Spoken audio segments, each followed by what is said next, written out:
Me imagino que todos hemos escuchado la expresión popular "la casa de Tocamerroque", ¿no? Esto es la casa de Tocamerroque. Sobre todo, bueno, si vemos La Promesa, que también la hemos escuchado ahí, pues hemos visto otras series de época donde se usa esa expresión todo el tiempo. Decir que esta casa es la casa de Tocamerroque quiere decir que esto es, pues, un caos, un berenjenal donde aquí está todo manga por hombro y donde la gente no se aclara y vamos, que está aquí cada uno a su historia y, y todo esto viene por, bueno, una legendaria vivienda madrileña, ¿no? Una corrala muy antigua, muy destartalada, muy jaranera, en el barrio de Justicia, muy castiza la casa, que bueno, fue derruida hacia 1850, pero quedó inmortalizada en la literatura, en la pintura y por supuesto en el refranero. Entonces yo hoy vengo a hablar de ¿es La Promesa la casa de Tocamerroque? Porque bueno, hoy vamos a hablar de un par de cosas que han ocurrido esta semana y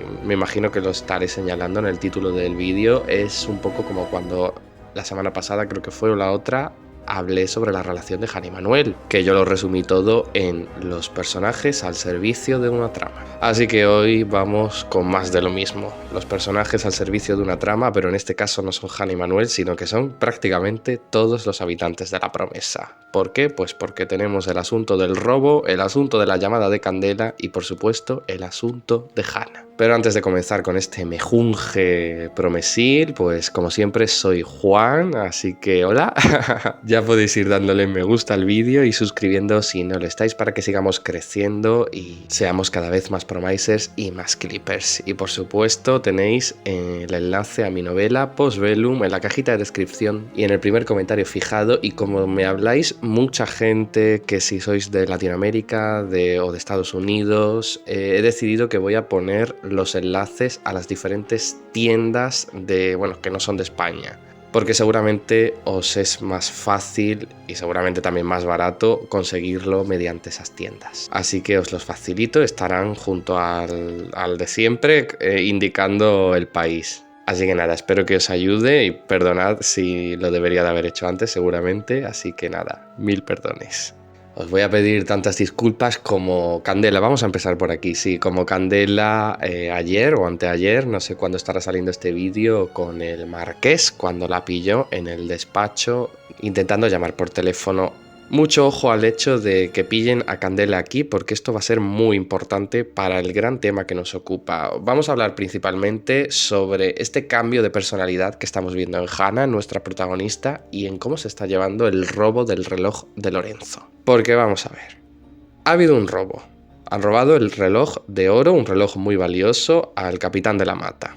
¿Qué es lo primero que debería de hacerse? Ya ni siquiera la marquesa o Alonso o el propio Lorenzo, sino que es lo primero que deberían de hacer Rómulo y Pía. Pues yo me imagino que sería registrar las habitaciones de los criados y buscar o bien el reloj o una cantidad de dinero si es que han ido a empeñarlo. Sigo sin entender exactamente por qué se ha culpado a María Fernández tan rápido, simplemente por el hecho de que fue la que cambió las sábanas en el momento en el que se supone que desapareció el reloj, siendo que además no le tocaba a ella, o sea, ella ha explicado por qué lo hizo y era para que Vera no se llevase todo el protagonismo, básicamente. Pero no entiendo cómo culpar tan rápido a María, porque bueno, se supone que viene de que ha estado hace 2 días prácticamente secuestrada, que ha estado ahí un tiempo en una cueva y no parece un comportamiento muy lógico ser rescatada además por el marqués y lo primero que haces al regresar a la casa es robar y robas y te quedas ahí, no sé, tendrían que haber registrado la habitación de María lo primero si tanto sospechaban de ella, porque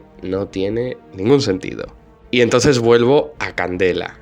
En este contexto de que ha habido un robo, descubren a la cocinera, bueno, a la ayudante de cocinas en la zona noble, donde no debería de estar bajo ningún concepto, y para más Inri está en el despacho del marqués, donde a priori no pinta nada, y nadie sospecha de Candela. El marqués no sospecha que Candela podría estar robando, siendo que acaba de haber un robo en la casa.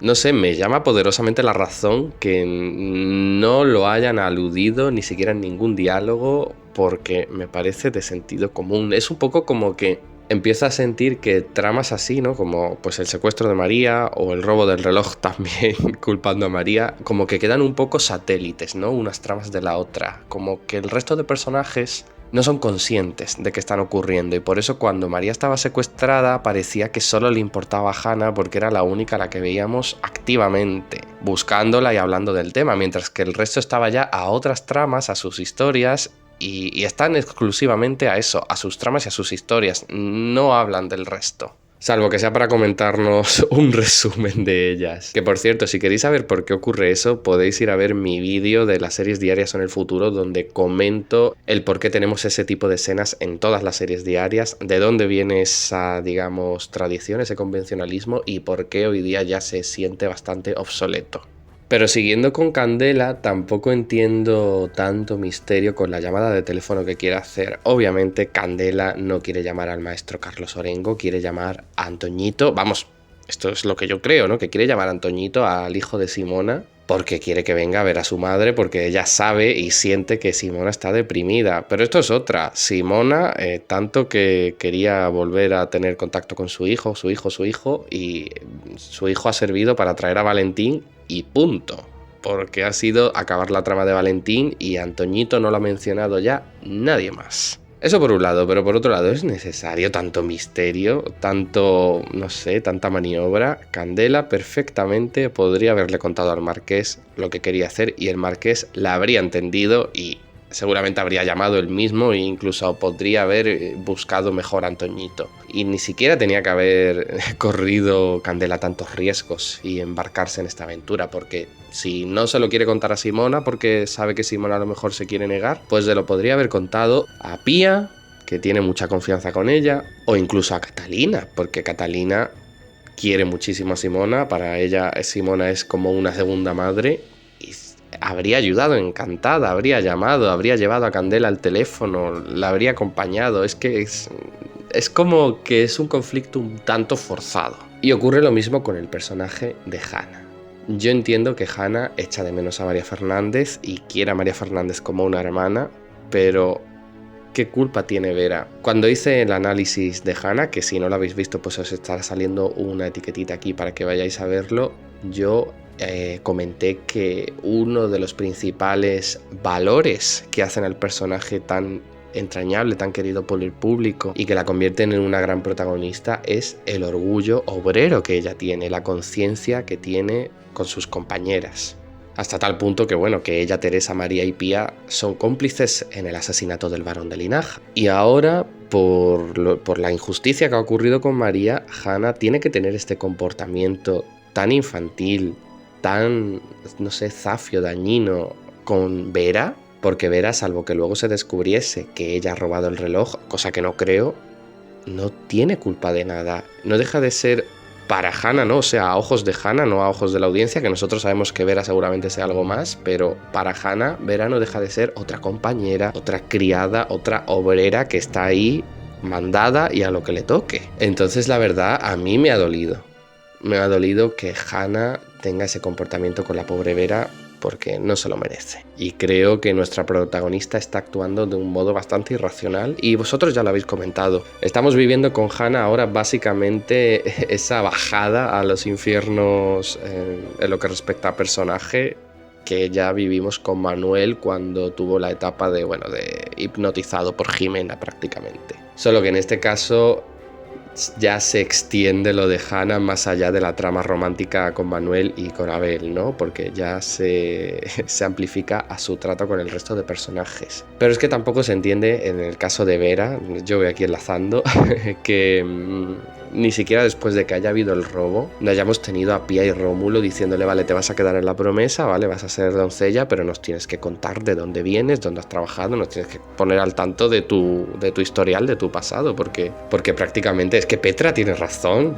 Vera no solo es la última que ha llegado, sino que, y eso que Petra no sabe cómo ha llegado Vera a la promesa, pero Rómulo, Pía y López sí, y deberían de decirle, oye, ha pasado esto, nos tienes que contar, porque tenemos que saber si eres de fiar o no, que además con el historial que tienen de invitados turbios, yo no entiendo por qué no son mucho más desconfiados. Por lo que una vez más, tanto con Hannah como con el asunto del pasado de Vera, se siente el asunto bastante forzado. Irónicamente me parece también gracioso que nadie sospeche de Cruz, porque hasta ahora que yo recuerde así a bote pronto, el único robo que ha habido en la promesa fue el broche de la primera marquesa de Doña Carmen, que si recordáis cuando se dieron cuenta de que había sido robado, se buscó por todas partes, se registraron las habitaciones de todo el servicio, se buscó muchísimo en la habitación de Catalina, en la de Leonor por si habían cogido el broche prestado, se llamó a Leonor a París por si se había llevado el broche prendido en la ropa sin darse cuenta. Y me parece muy gracioso que, porque al final la ladrona era Cruz, como todos sabíamos, me parece muy gracioso que nadie haya sospechado tampoco ni de Petra ni de Cruz,